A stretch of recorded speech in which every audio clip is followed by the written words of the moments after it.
donc à la dernière partie de l'émission. Tribalisme au Cameroun, le rôle des élites dans l'instrumentalisation et la manipulation des masses. Que oui ou faux, vrai ou non. Bref, la question est partie un peu dans tous les sens. Au moment où on se séparait. Comme quoi, chez nous, le débat ne peut que tourner autour du tribalisme parce que l'État déjà est tribal. Si on dit non, on n'est pas d'accord, Patrice. Je ne suis pas d'accord avec toi, justement. Et c'est ça le fond de la chose, Patrice. Très court. Oui, très court. Parce que Patrice met le doigt sur ce qu'il faut. Parce qu'il ne dit pas pourquoi. Il n'y a pas que le communisme, Patrice. Le problème qu'on a au Cameroun, c'est que l'ethnicité subsume les classes sociales. Voilà, mais pourquoi? Parce que... Non, mais attends, mais je vais donc dire expliquer. Moi, j'explique le pourquoi. Parce qu'il y a des intellectuels qui ont créé, dans une logique d'identité collective, ils ont créé le nous contre eux. Et ça, c'est ça la manipulation. Parce que ça passe par les mécanismes d'identification. Et ces mécanismes passent par le discours. J'ai fait un petit élément... je ne peux pas le montrer au spectateur, mais un petit calcul mathématique, un petit schéma mathématique. Si on assigne à chaque ethnie un point, disons par exemple, nommer les ethnies, je ne veux pas les nommer, 1. On donne une ethnie à une pondération 1. Vous allez vous rendre compte que si on donne une lettre à une activité professionnelle, vous allez vous rendre compte que les 1 ne seront pas les mêmes. Si on dit par exemple que il y a un qui est d'une ethnie et puis qui est étudiant ou professeur, et le A c'est professeur, vous en avez les 1A et les 1B et les 1A. Les gars ont créé une égalité de façade.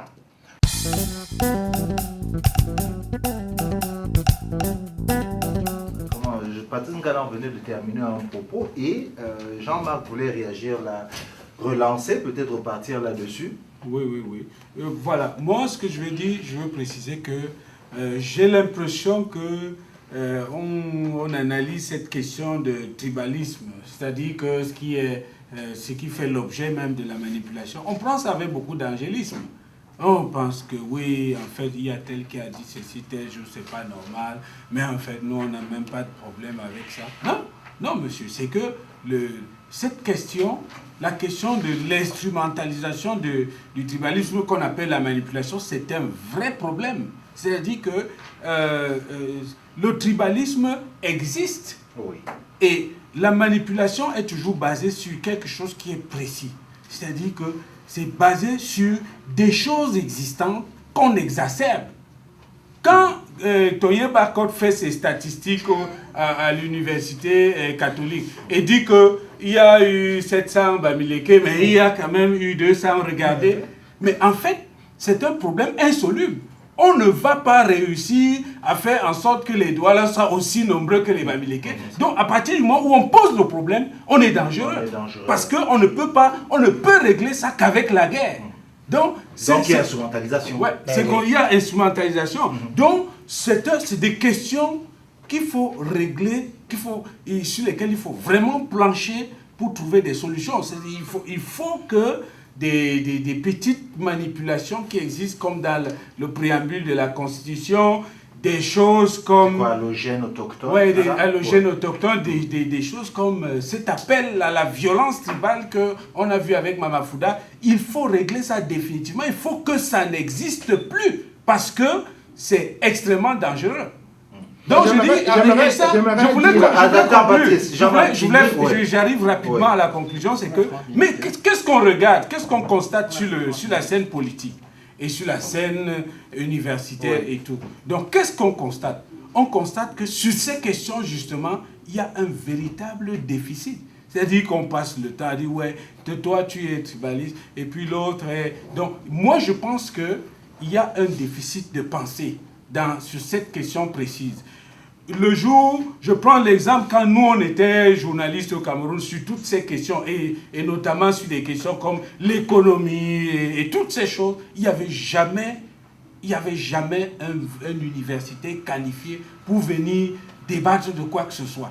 Le jour où on voyait par exemple quelqu'un qui est agrégé d'économie comme Germain Diende et tous ces gens-là, c'était dans un meeting du RDPC en train de dire qu'il faut voter Paul Biya ou bien dans une lettre adressée au chef d'État. Moi je pense que c'est urgent. Il y a l'urgence de la pensée, il y a l'urgence de débattre et de régler. Non, il y a un problème. Tu ne peux pas en même temps demander que des sujets soient tabous, c'est-à-dire que l'on n'injecte pas son point de vue sur un débat, par exemple, sur le tribalisme, et d'autre part dit que... Non, j'ai jamais dit ça, Patrice. Patrice, c'est ça que je dénonce. Je dénonce cette histoire et d'autre part vouloir et te plaindre du fait que lorsqu'il y a justement un débat urgent, que les gens qui ont la capacité, sont l'expertise sur ce domaine-là, décident plutôt de ne pas avoir un point de vue public. Non, j'ai jamais dit ça, Patrice. C'est exactement ça que je dénonce. Je dénonce le fait que, voilà, on dit, il ne faut pas en parler, il ne faut pas en parler. Parce que, donc je dis, il faut en parler. On dit, il ne faut pas en parler. S'il ne faut pas en parler, ça veut dire que ça arrange tout le monde. Il faut qu'il y ait des citoyens de seconde zone et d'autres qui sont de première zone et qu'il ne faut pas en parler parce que les autres ont accepté leur position de citoyens de seconde zone. Est-ce qu'il y avait un problème? Donc, ça, c'est ça le problème. Moi, je dis franchement, je pense que ça va y avoir de parole avant les 30 minutes. C'est qu'en fait, tout ce que nous disons là, j'ai dit au départ, Patrick a dit l'État au Cameroun, c'est un État tribal. L'instrumentalisation ou la manipulation des masses au Cameroun n'est pas le fait des élites. C'est le fait des intellectuels organiques. J'entends par cela des intellectuels membres du parti au pouvoir qui sont dans la même logique de conservation de pouvoir. Et ce n'est pas seulement le fait du Cameroun, même au Canada où nous nous trouvons, il y a manipulation, il y a instrumentalisation, s'il vous plaît. Quand on prend les acteurs, regardons comment ça se présente. Il n'est pas, en fait, quand il n'est pas du parti au pouvoir, c'est vrai, il n'est pas du parti au pouvoir, mais il n'est pas dans la même posture que Mounon Jana, dont le discours, par exemple, et lorsque le pouvoir, écoutez, lorsque Maman Fouda, Mwanga Kobila, tout ça, et Simi Mélier, qui répondant à une publication que j'ai faite en 2009, pour la question aux élites Douala, les élites Douala répondaient, fallait-il laisser Douala brûler? Quand un ministre de la République tient un tel discours et que le pouvoir politique ne le sanctionne pas, c'est-à-dire que cela participe de la logique. D'ailleurs, ils encouragent même cela. Moi, je pense que, et même ici au Canada, avant d'être interrompu par Venant, il y a de la manipulation, il y a de l'instrumentalisation. Et une fois de plus, ce n'est pas le fait des élites, c'est le fait cette fois-ci de l'école, c'est le fait des médias et qu'on sort. Mais si je comprends, du moins, je ne sais pas si elle finit, je voulais relancer. Oui, moi je voulais dire qu'en fait... C'est-à-dire que si je comprends bien ce que tu es en train de dire en prenant les noms que tu cites, par exemple, Sinju Pokam, bon, lui il avait réagi à Mounon Jana. Oui. Chanda Tomé n'a fait que, lui aussi c'est la réaction, ils ne sont jamais en action. Non. On ne peut pas te laisser dire ça là. Non, ce n'est pas vrai parce que Chanda Tomé, en ce qui le concerne, n'a pas seulement réagi, il a théorisé un art. Mieux, il faut que vous compreniez un peu ce qu'on appelle la manipulation. Cette division fictive qui crée. Non seulement ça, Chanda Tomé a mis de la substance dans ce que c'est que les autres. Et dans le mécanisme nous, je ne sais pas si tu sais comment ça se forme le in-group et out-group. Ce qui est le stade premier de diviser. Pour lui, l'ennemi n'existe pas. Hein. Oui, je vais expliquer. Quel est le stade premier de la division? L'ethnie est une. Chanda Tomé justement a participé à la fabrication discursive de cette ethnie-là. Et ça, le problème et le pire, quand on parle de manipulation, c'est de voir l'adhésion, par exemple, de Guy Simon aux idées de Chanda Tomé. Ça veut dire que ces idées, ça va plus loin. Non, il faut faire une précision. Dire que j'adhère aux idées de Chanda, c'est pour que Chanda a déjà des idées. Donc, et je pense que chez Serge... Il n'a pas des idées. Oui, mais il a des idées dangereuses. Justement, Serge l'a cité tout à l'heure. C'est juste une parenthèse. C'est juste une parenthèse, ça va t'aider à continuer. Chanda, lorsqu'il y avait ce débat houleux sur la Côte d'Ivoire, a dit sur un forum... Ouattara gagne les élections parce que les Djoula sont les plus nombreux. Le jour où un Bamileke valable sera candidat, les Bamileke vont gagner les élections au Cameroun. Il a dit ça sur un forum. Je crois que tu es membre de ce forum-là. On a lu ça. Donc, tu ne peux pas dire qu'il n'a pas des idées. Oui, non, mais c'est pas ça que Guy Simon a dit. Pour peut-être voir dans quelle mesure nous sommes vraiment limités dans notre propre pays que nous aimons tous, n'est-ce pas? Oui, Patrice, non seulement ça. Et on aime limiter généralement dans notre manière d'analyser les choses. S'il vous plaît, juste que j'aimerais être affronté. Et cessons un peu de lire, non pas les forums, cessons de lire nos réalités au prisme de l'enseignement occidentaliste, s'il vous plaît. C'est-à-dire, cessons de lire au terme des théories préfabriquées qu'on tente d'appliquer au Cameroun. Que ce soit la constitution des e-groupes et des up-groupes dont tu parles là, nous tous, toi tu es en sciences politiques, moi tu es en démographie, c'est comment on crée les sous-catégories et qu'on sort. J'ai dit au départ, j'ai plaidé dans l'autre émission le fait d'être sérieux et humble et franc quand on évoque nos sujets. On ne peut instrumentaliser ou manipuler une masse que lorsque la masse est réceptrice. Ok, je vais être franc, n'est-ce pas? Je vais être franc. Nous savons tous que... Patrice, tu coupes beaucoup la parole. Non, laisse-le finir. Ok, nous savons tous que Laurent Gbagbo a gagné les élections en Côte d'Ivoire sur la base du fait qu'il était socialiste. Oui. Est-ce qu'il y a un socialiste au Cameroun? Nous savons tous que Macky Sall est libéral. et il a fait campagne sur cette base-là, qu'il a un projet libéral. Est-ce qu'il y a des libéraux au Cameroun? Patrick, ce que tu veux... Patrick, s'il y a des socialistes, il y a des libéraux au Cameroun. Là, tu apportes une très belle réponse. Attends, Patrick, tu apportes une belle réponse à Serge, qui est un parfait négationniste. Vous n'allez pas me faire sortir du débat. On est dans le débat. On est dans le débat. On est dans le débat, mais la porte va loin. Parce que lui, il dit qu'il cite un fait transethnique qui est le libéralisme ou le socialisme. Mais qui n'est pas toi, tu l'amènes à l'ethnie. Oui, non, mais attends. Qui te supporte, lui ou moi? Attends, il n'est pas dans le négationnisme. Tu es dans le négationnisme. Ok, on revient. Ça m'avait dit que le gars, il est non, attends, c'est Guy Simons, parce que tu es parti sur les théories occidentalistes, tu es allé dans un débat. Et puis il nous a amené dans les théories occidentalistes. Non. À un moment donné, termine. il faut pas nous faire ce genre de... Attends, Jean-Marc, ça c'est vrai. Guy Simons, vas-y. S'il te plaît, Jean-Marc. Comme l'a dit Patrice, nous aimons bien le Cameroun. Moi, ça fait 12 ans que je suis à l'étranger. Pour dire au moins, je n'ai jamais troqué mon passeport camerounais. Être Camerounais, c'était un privilège. Il fallait prendre le risque de le perdre. C'est pas parce qu'on prend une autre nationalité qu'on n'aime pas le Cameroun. S'il vous plaît. Non. Laissez-moi parler, s'il vous plaît. Même si Diane n'a pas il faut sur la table. S'il vous Ça ne plaît. change rien. Le nom de l'émission. On va couper. Oui, c'est la table, mais ça ne veut pas dire que c'est. Non, Je voulais juste qu'ils disent ça. Ça veut dire que Roger Mila n'aime pas le Cameroun, alors qu'on dit que c'est le joueur. Non, Éton n'aime pas le Cameroun, l'autre n'aime pas le Cameroun. Et bien aime Je prends des exemples comme ça. Et bien aime beaucoup le Cameroun. C'est un mauvais exemple, je le fais. Ici, je ne voudrais pas que cette émission s'y finisse et que l'on ait transformé les intellectuels en bouc émissaires. Oui, la constitution de notre État. D'accord, on va faire la pause et tout de suite après vous allez repartir dans le débat. Donc restez à l'écoute, on fait une pause et on revient à vous.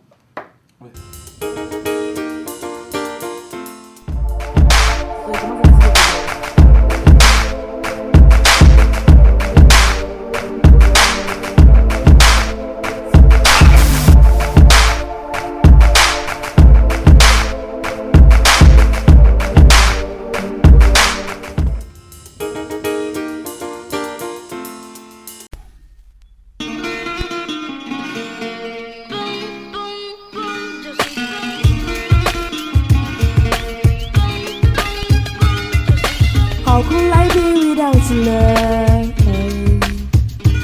I can live without my mind.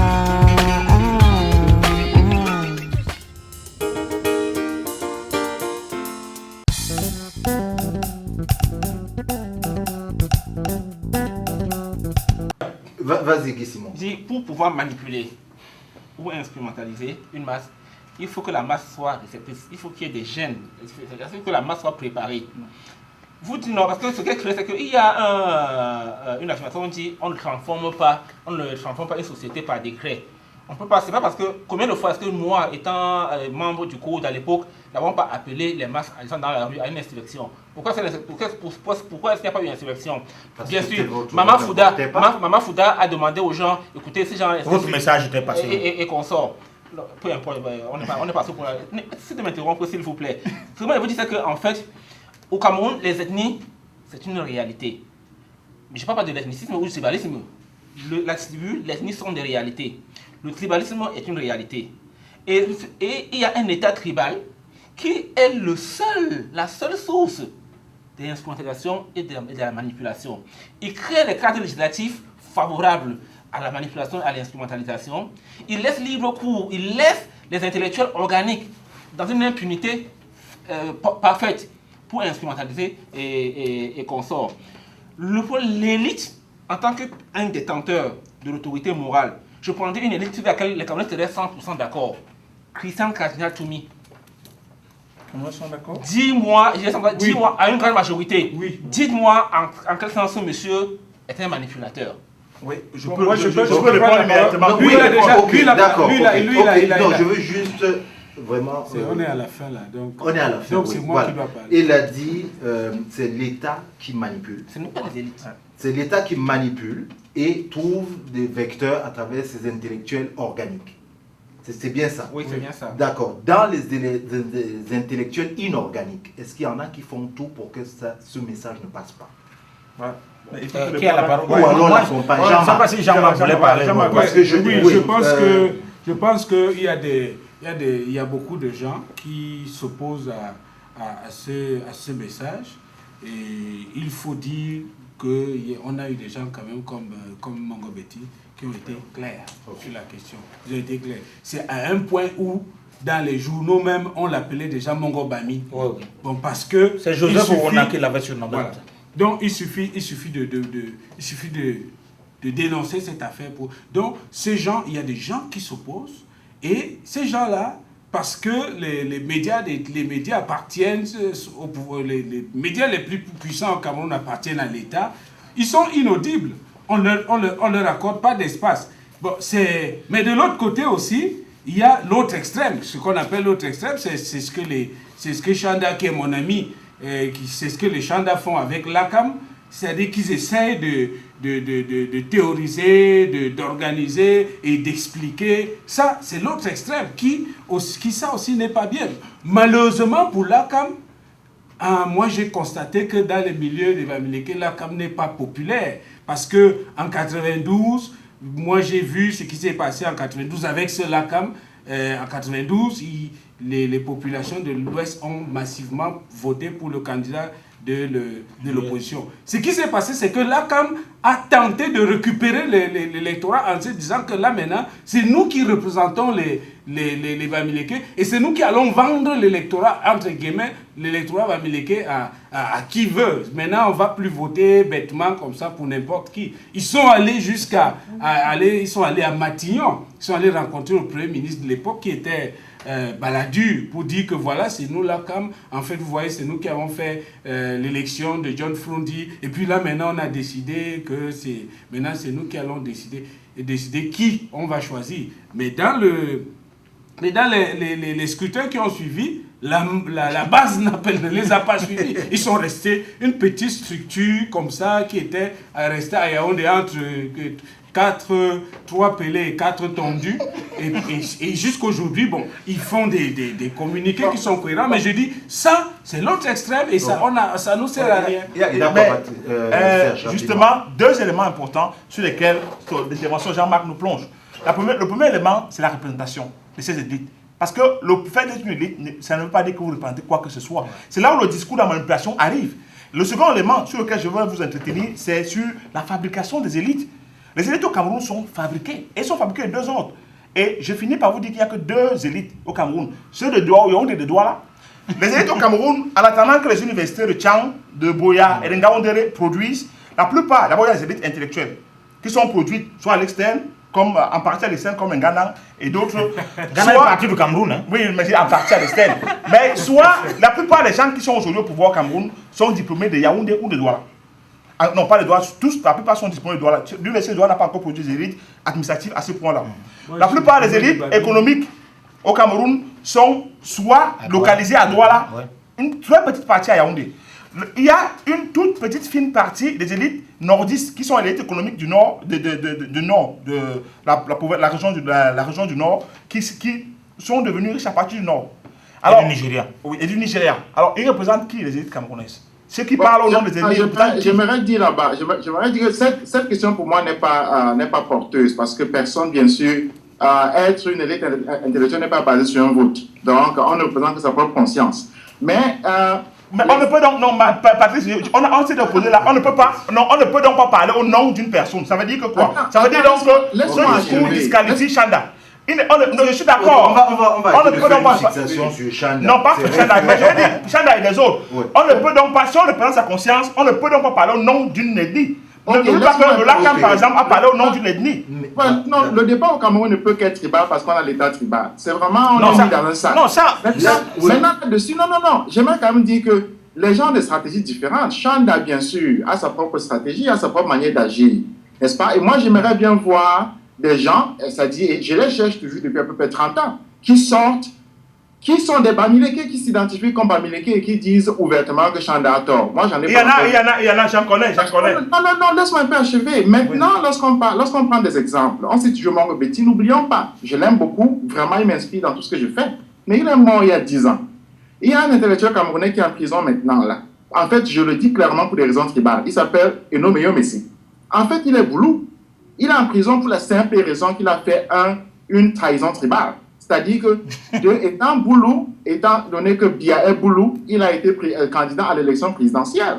Voilà une autre position intellectuelle qui est bien sûr débattable. Et il en paie le prix. Depuis, il n'y a aucune charge qui est tenue contre lui. Il y a quelque chose que attendez, il finit. Non, mais il y a quelque chose que c'est pour ça. Patrice finit, Serge. Patrice Sambawa finit. C'est exactement la position de Patrice qui montre la limite des intellectuels camerounais. C'est-à-dire que l'équation qu'il pose, et je le dis depuis, est une équation qui est fausse. Ça veut dire que, et ça les gens doivent le savoir, si tout à l'heure il dit quelque chose et il détruit totalement.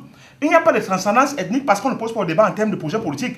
Et lui pose des questions que Ghana a posées depuis en disant, Ngakam, en disant, si Eno est de telle ethnie, alors les gens de cette ethnie vont le soutenir. Ou si telle et telle ethnie, les gens vont le soutenir. Ce n'est pas, c'est pas vrai. Est-ce que l'adhésion politique, Patrice, je veux juste dire quelque chose. L'idée politique. Non, c'est juste. Mais quand tu dis qu'il est Boulou. Non, s'il te plaît, après, je traduis ses propres propos. C'est-à-dire que Eno Meyo se dit dès le départ qu'on l'a mis en prison parce qu'il est Boulou. Et que Biya est Boulou. Biya ne peut pas accepter qu'un Boulou puisse le contester dans l'espace Boulou. Je ne supporte pas Biya, mais Abel Eyinga, il est quoi? Il est en prison, mais on peut entrer là-dedans. Je dis simplement que... Il est comme dans une prison. Ne soyons pas, ne créons pas, ne répondons pas à l'état tribal par le tribalisme non étatique.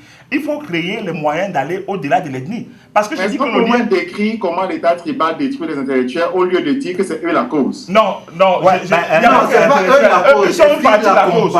Ils sont une partie de la cause. Ils sont une partie du problème. Cyril, je crois qu'on se souvient, non, c'est peut-être Jean-Marc Sobot qui était déjà dans la presse à l'époque là. Il y a quand même l'âge de gens ici qui compte. Il était en 91. Oui, c'est ça. Il y a un intellectuel camerounais, il est mort malheureusement, qui a tracé un triangle équilatéral.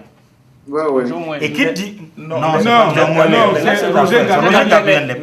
Alors, il pense que le problème du tribalisme et le problème des tribus en lutte ou des régions en lutte pour le partage du pouvoir politique réside dans un triangle équilatéral. Où on a le nord, et puis on a l'ouest, et puis on a le sud. C'est bizarre, j'ai entendu ça à l'émission dernière. Voilà. Alors, il a tracé ce triangle-là. Et il a pris beaucoup d'exemples qui illustraient cela. Pourquoi en 1990, on a stigmatisé les Bamileke à Yaoundé? C'est parce que dans disons-le comme ça, les gars bêtis qui se sentent détenteurs de pouvoir ne voient pas le Bassa comme une menace. Ou je ne sais pas s'il est Maka ou sur les Kakor de l'Est, ils ne le voient pas comme une menace. Je ne suis pas Maka, moi. Non, j'ai pris exemple. Je dis, je ne sais pas si c'est Maka ou Kakor, je ne sais pas où, de l'Est. Bon, tu vois, c'est un vrai problème que les Camerounais mais non, même pas le Cameroun. Non, c'est ça. Non, je suis en train de parler du triangle. Je suis en train de parler du triangle. Non, il n'essaie pas d'identifier, il doit savoir. Moi, je sais qu'il est Bassa de Babimbi comment. Bon, alors, donc, ok, d'accord, je saurai après.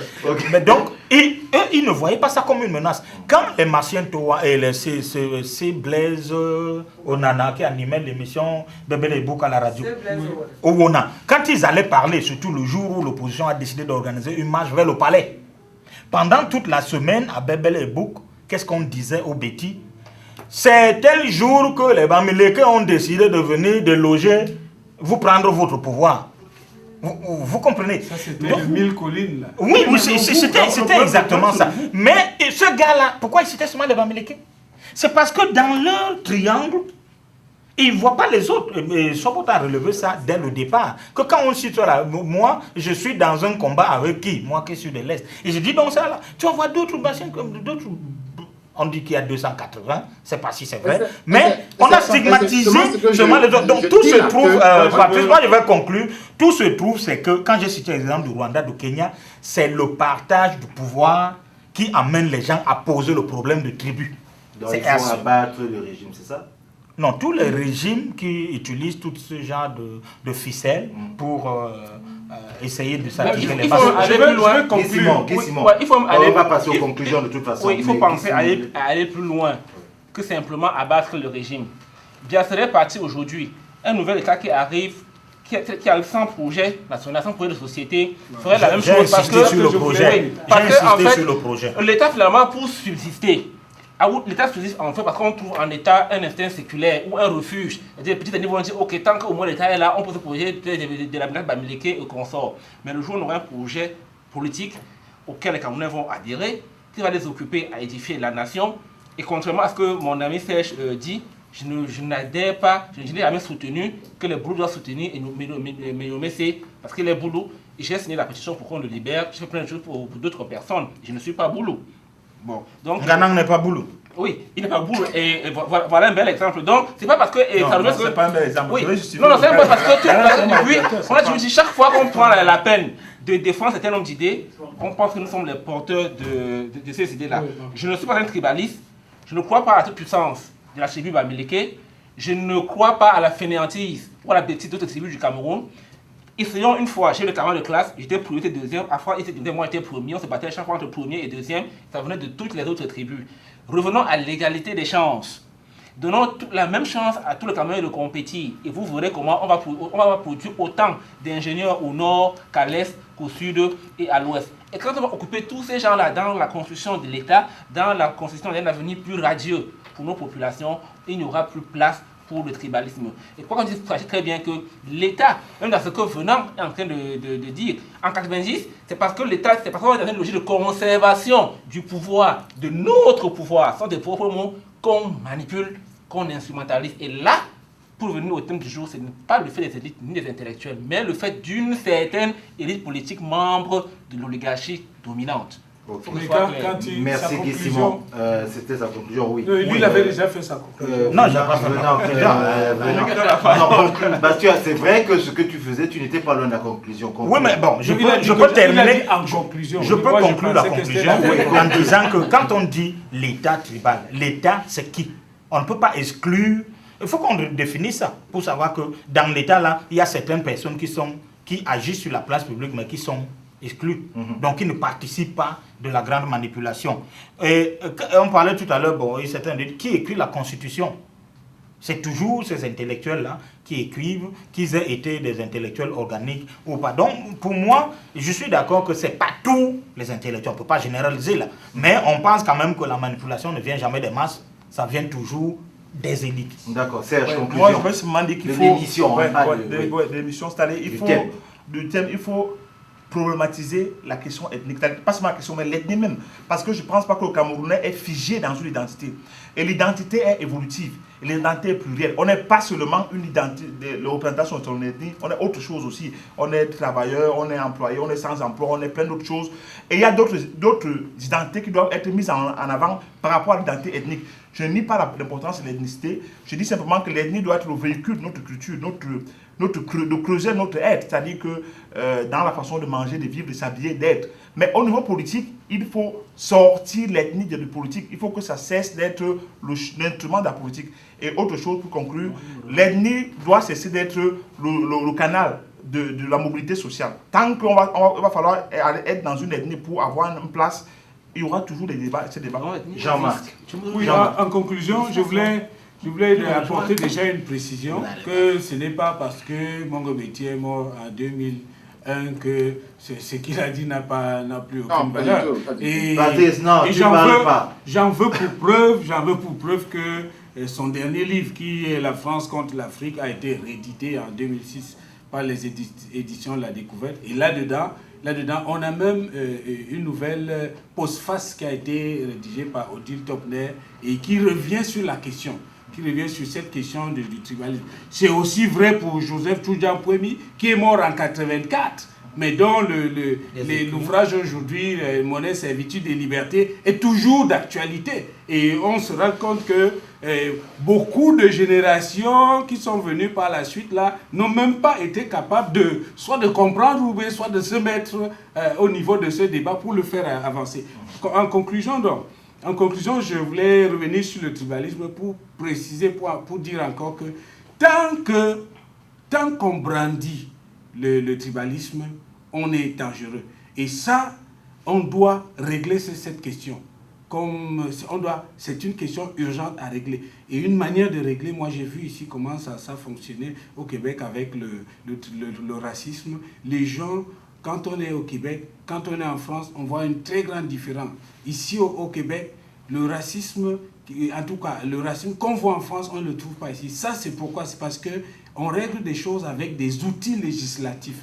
Bon, en conclusion donc, je voulais dire qu'il ne faut pas, contrairement à ce que Ngana dit, il ne faut pas qu'on nous perde le temps aussi non plus avec cette question du tribalisme. On dit, ouais, on doit débattre et puis on prend 2 ans pour débattre, pour dire, oui, c'est toi qui es tribaliste, c'est l'autre qui n'est pas tribaliste, c'est tout. On nous perd le temps parce qu'on a besoin d'un vrai projet de société. Et là-dedans, il faut inclure la monnaie, il faut inclure des infrastructures sociales, il y a des débats comme les livres scolaires qui sont toujours contrôlés par le groupe Lagardère et qui font 30 milliards de chiffre d'affaires par an. Il y a les contenus des enseignants à l'université. Il y a plein de choses.